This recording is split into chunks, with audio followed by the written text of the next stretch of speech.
everybody. I'm Dr. Hawes. I am Ariel's violin professor here. And this is a really interesting way to present a senior project. And I know that it's the end of the week and end of finals week. And so, you know, of course, there's always traffic and everything, so we wanted to make sure that everybody could get here who could, and the people online who I know have been logging on in the last couple minutes are here too. So we thank you very much for your support and your presence here. So I wanted to give you first an outline of the project that Ariel did, and then I'll introduce Ariel and we'll engage in a little bit of conversation about this project. So first and foremost, I want to give kind of a background of senior projects. They are intended to be a capstone and provide students with you know, either a product like a composition or a paper to take out into their professional life after, or you know, after they graduate, or for grad school. And so this project, you know, a senior project, whether it's composition or paper, is always a really heavy lift. And I've never been an advisor for a project like this. Over the course of a couple semesters, in conversation with Ariel and with the other faculty, we decided that this would, this project, well, very, very work intensive. I'm not wrong, right? Yeah. Very work intensive, would be one that would showcase Ariel's talents in the best way. And I printed out Ariel's creative recital project instructions that we went through over the course of the semester. And you can see every single box was an instruction and a step. And it doesn't end. It just goes on and on and on. There are over, well, nearly 100 steps that he had to complete. So,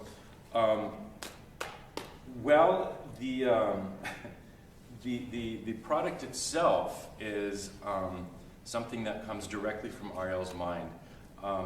It might seem and look like something that's easy to do, but in order to make it into a marketable product and into something that Ariel can use and to create a step, kind of like a stepwise format that you can recreate over and over and over again, was something that took a lot of work.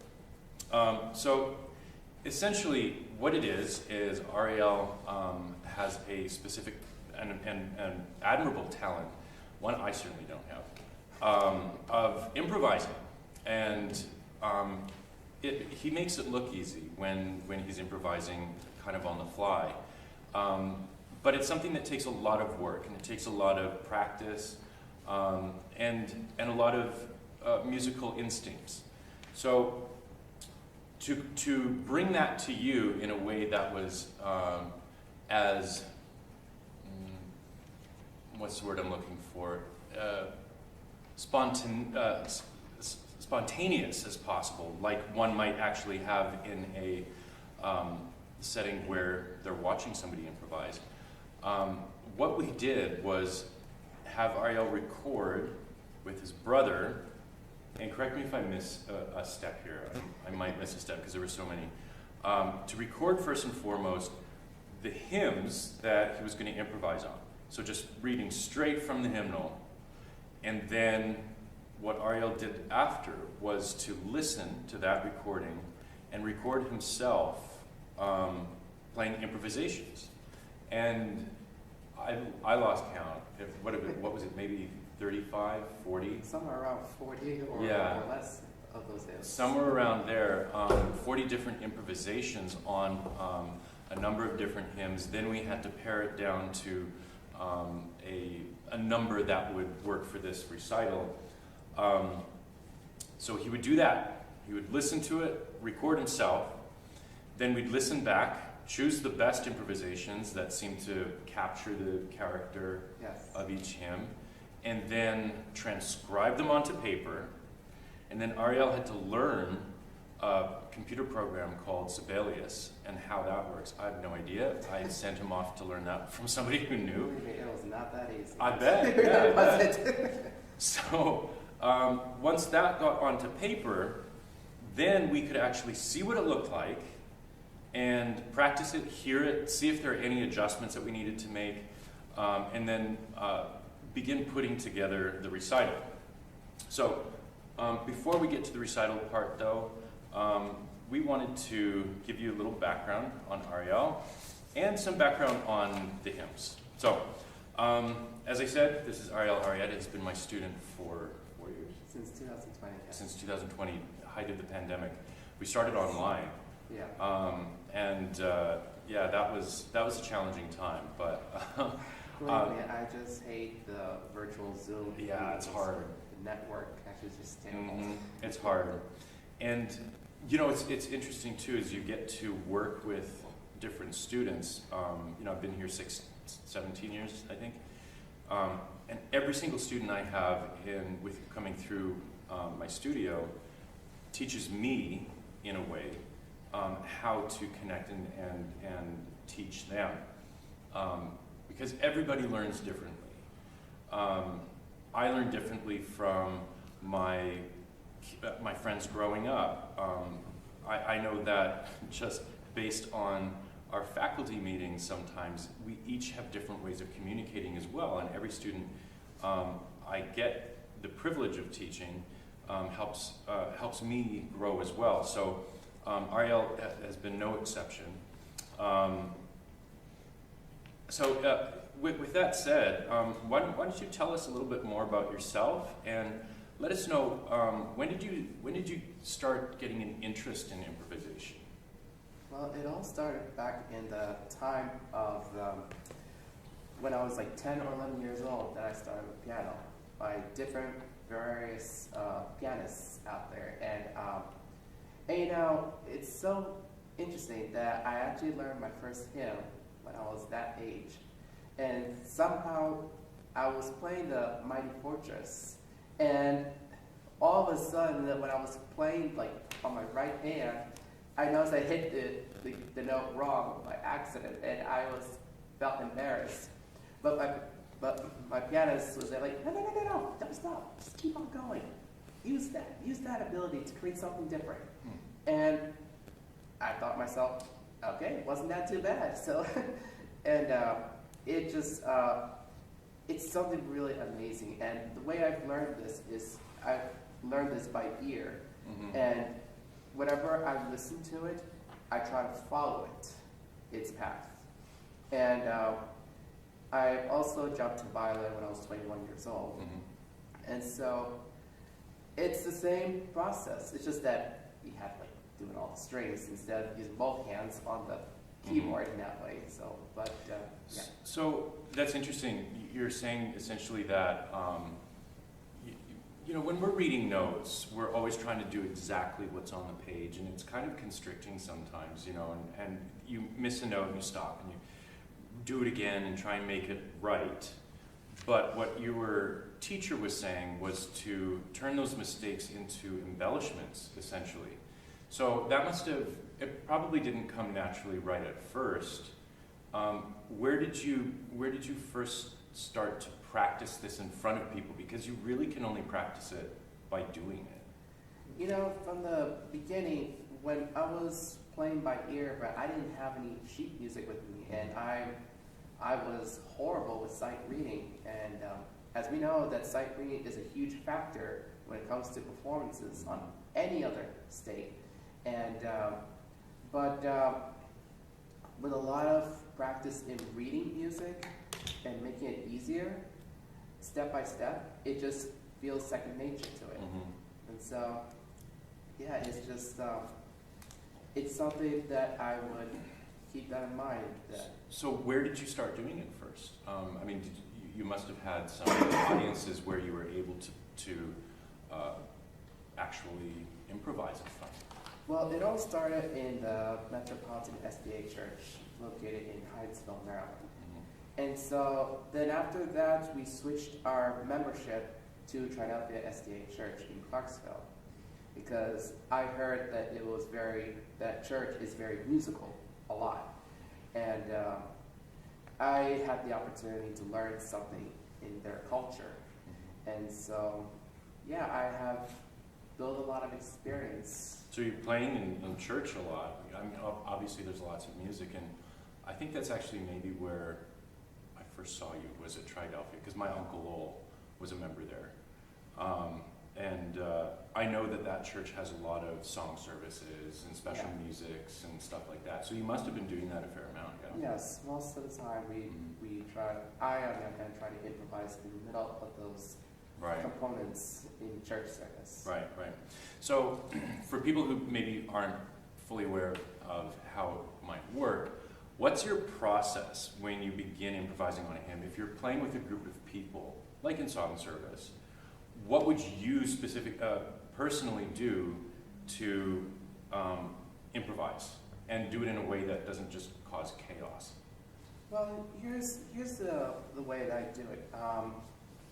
For example, for any hymn, if I was playing next to you, as two violins, I will play the melody on the first verse. And then on the second verse, I switch places to harmony and let you take the lead. And then on the last verse, depending on what kind of hymn, I try to improvise the most colorful and enhanced improv that I can actually do. So essentially you would take a moment, the first verse, to familiarize your ear to the melody, and then the second time you would familiarize yourself with the way the harmonies moved. And for those of you who aren't musicians who are listening, there's specific rules about how harmonies move. It's how you know a piece is coming to an end, for instance. It's called a cadence. But there's other rules. And so by playing the harmony, you get your ear attuned to that, which allows you in the last verse to be able to kind of combine the knowledge of the two, right? And then embellish it. That must be kind of incredible to experience. Again, not being an improviser myself, I get stuck on the page. So how does it feel for you when you're improvising? Like, what's the actual experience like emotionally? You know, when I improvise on any other hymn, whether it's an English hymnal book or a Spanish hymnal book, I have a lot of freedom. I'm not locked up in a cage anymore. I'm not restricted by rules as like, you gotta follow this, follow that, follow that, blah, blah, blah, blah. And so I just feel like I'm free as a bird or something. I got nothing else left to trouble me on that. So. Yeah, that's great. You know, music. It sounds like you have a very emotional experience when you're improvising. Have you ever noticed any times in your own life where you've seen how music can affect people in a positive way emotionally? You know, we have a music therapy program that is, it's becoming huge. Only one in Maryland. Anyone who's listening out there. But there must be moments where you felt and noticed the medicinal almost and the therapeutic nature of music.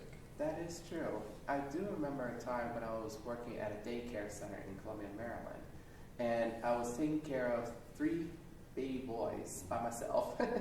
I'm lucky to be one man from the infant toddler division, but there was one baby boy who was crying painfully and wouldn't go to sleep.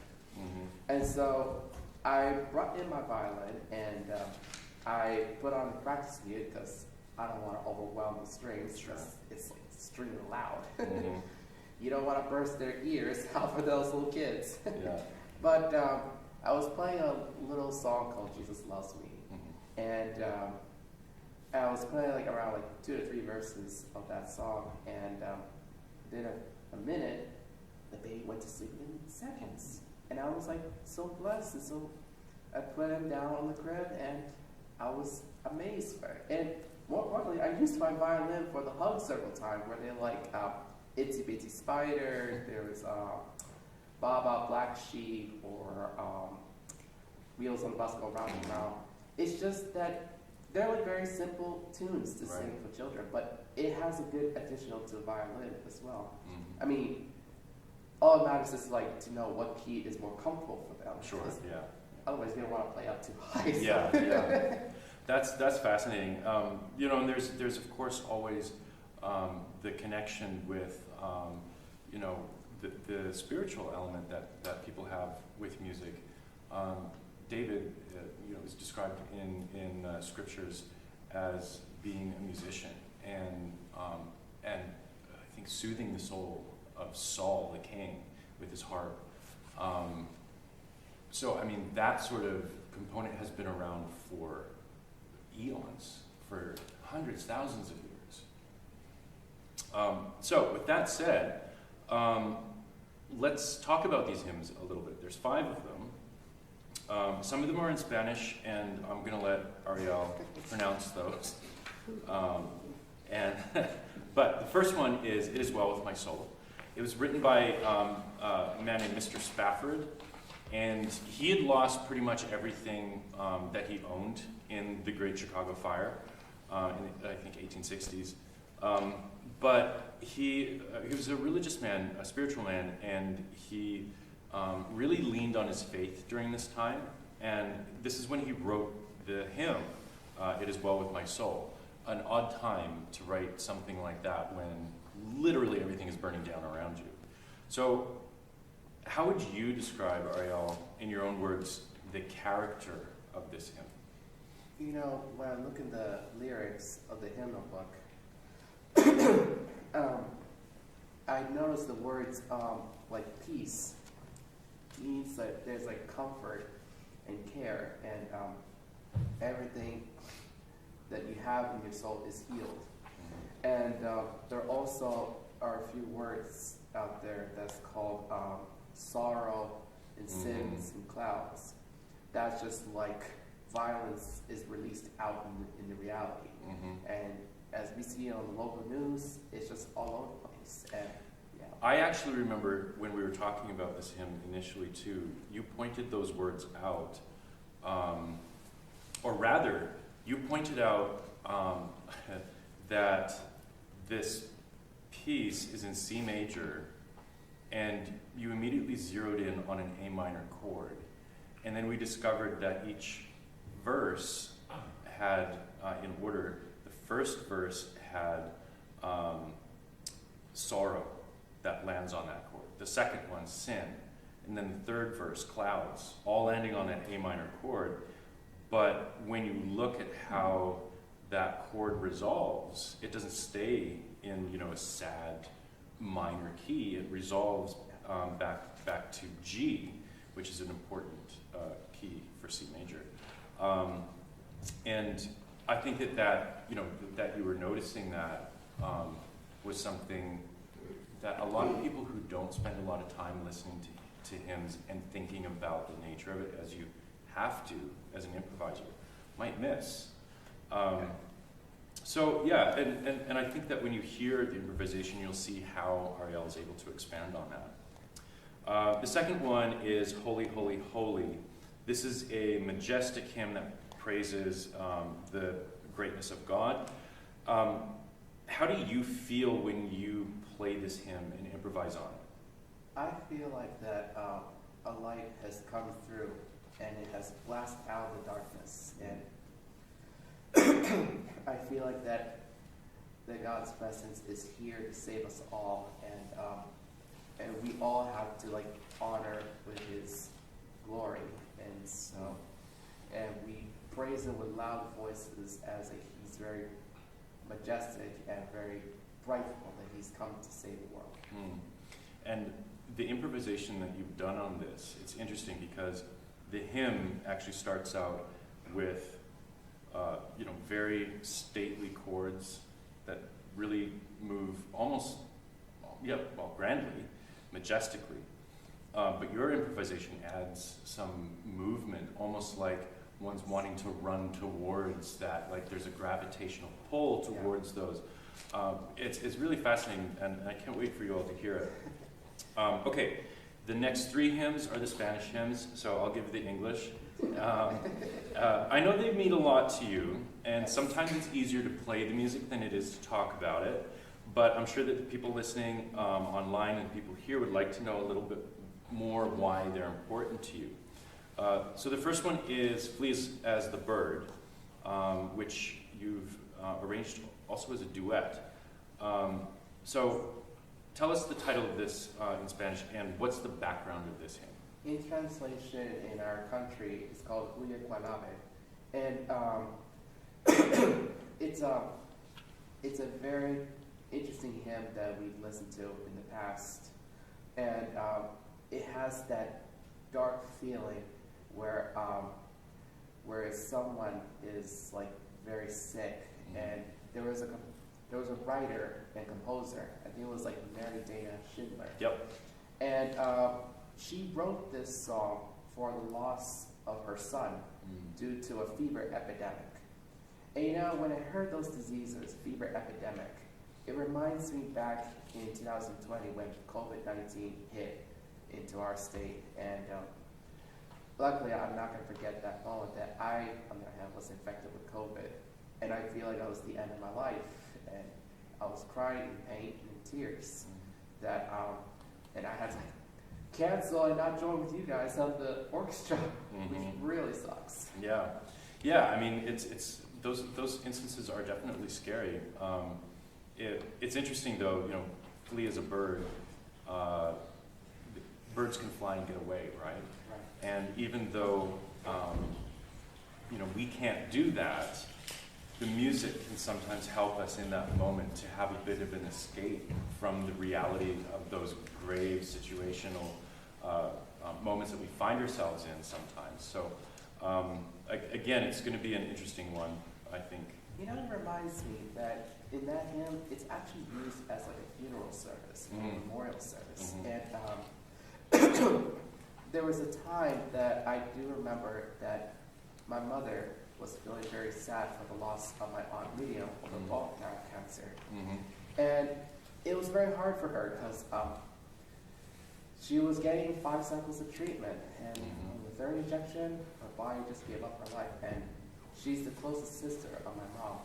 They've been close friends during the medical field over 30 years, and so that really hit her pretty hard. Yeah, and so the connection with this hymn has deep personal meaning, as well as you know, a meaning to people who do know this hymn and its background.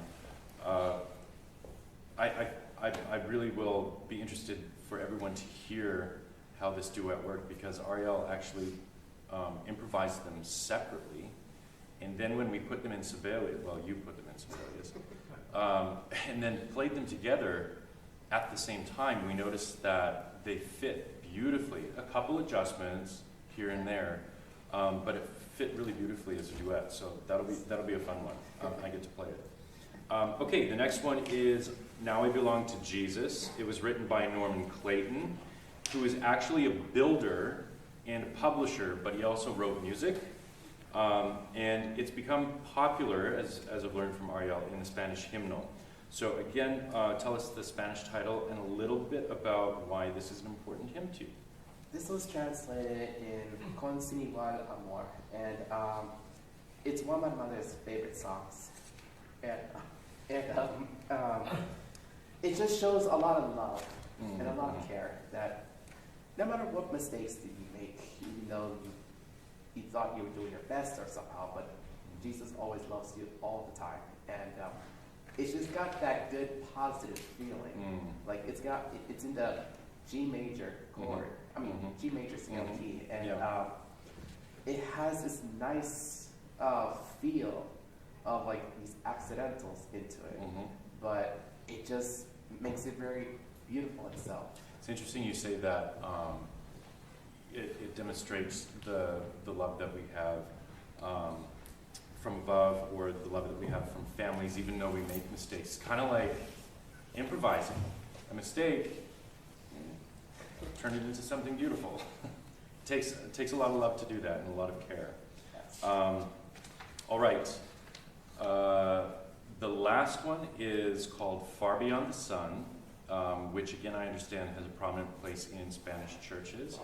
So tell us the title in Spanish, and how does it make you feel when you get to hear it or improvise on it? Yeah, so tell us about that one. Well, sorry. You're fine. In the old hymn, frog in my throat. Yeah.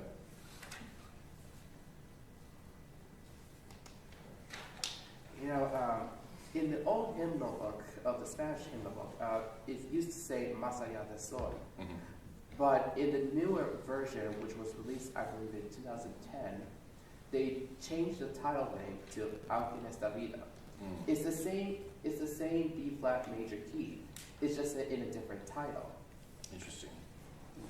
But it has like this positive feeling into itself. It's got that most. I mean, I remember when you were asking me, is this like supposed to be like a happy song or something? Right. And I said to them that, oh, it's more than just a happy song. It's more of empowering and more enrichment song. And like, it's like saying that no matter what mistakes you made, you can still shoot far beyond the sun. You can persevere, and you know, it's the same thing as we practice all the time. We keep persevering, we keep on trying to be the best.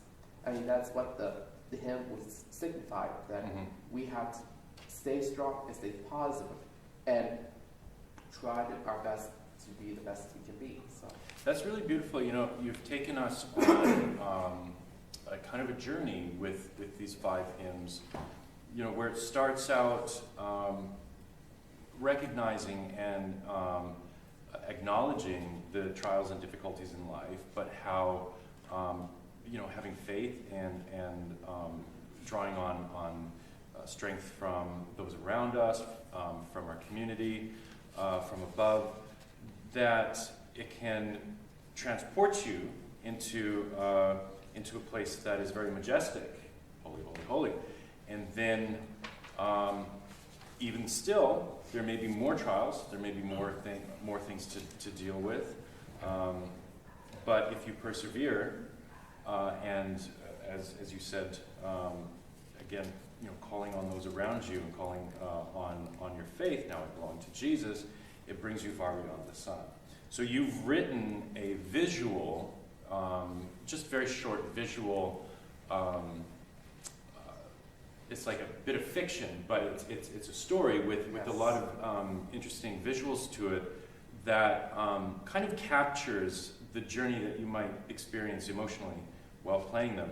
And so those that is in your program. And as Ariel plays through these 5 hymns, I encourage you to sit back and enjoy. Use the program if you feel it's helpful, or create your own in your head.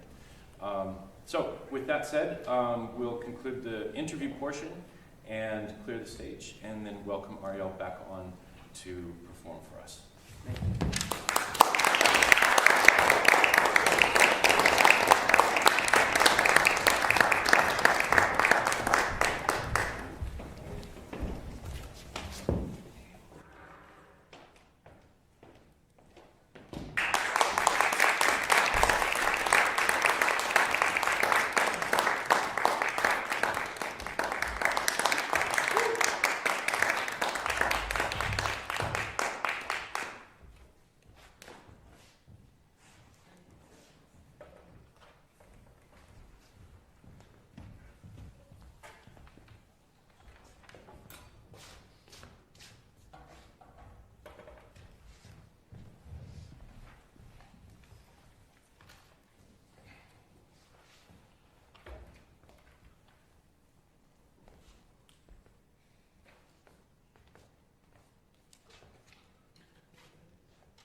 a Deer, there's I Heard a Voice, and there's like In Christ Alone. But I don't know which one to pick for.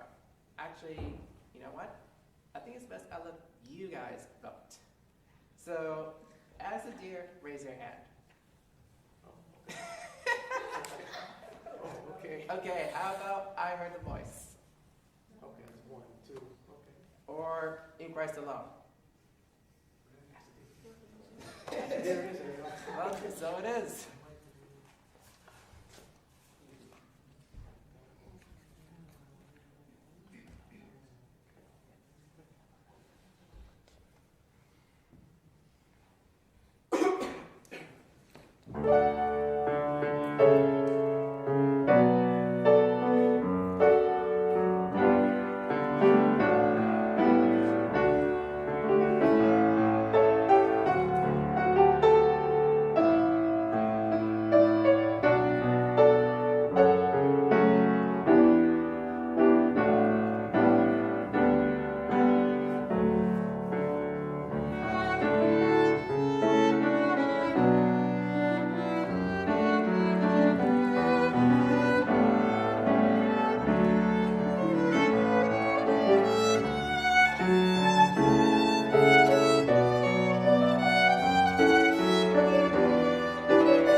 Thank you all very much for coming out tonight and supporting Ariel.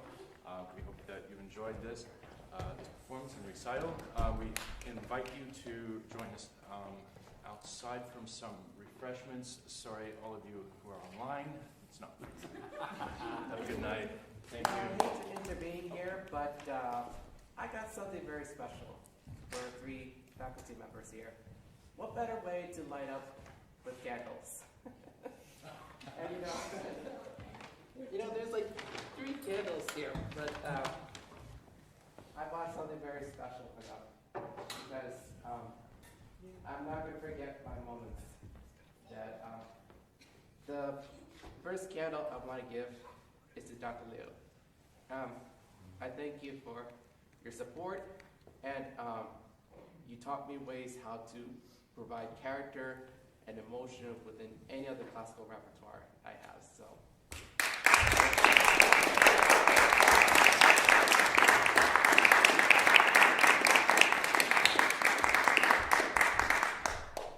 Now the next candle is, I'm sure he's not here anyway, it was Dr. Lau.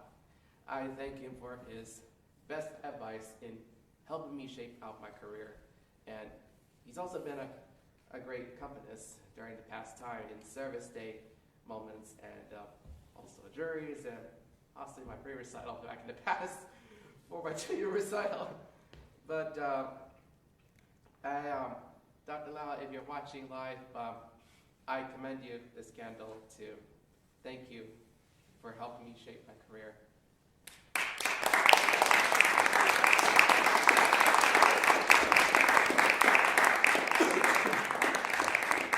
And finally, this one held very special.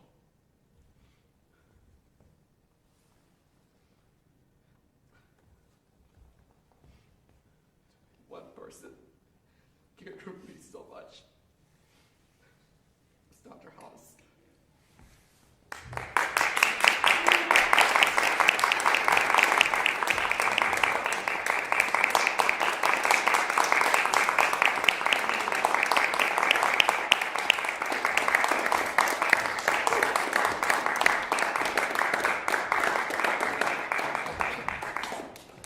When you light the candles, you'll always remember me, the light of soul. And I'm not going to forget my moments here. This university has been my safe haven, my family. But it was hard to say goodbye. But I will not forget my memories here. Thank you.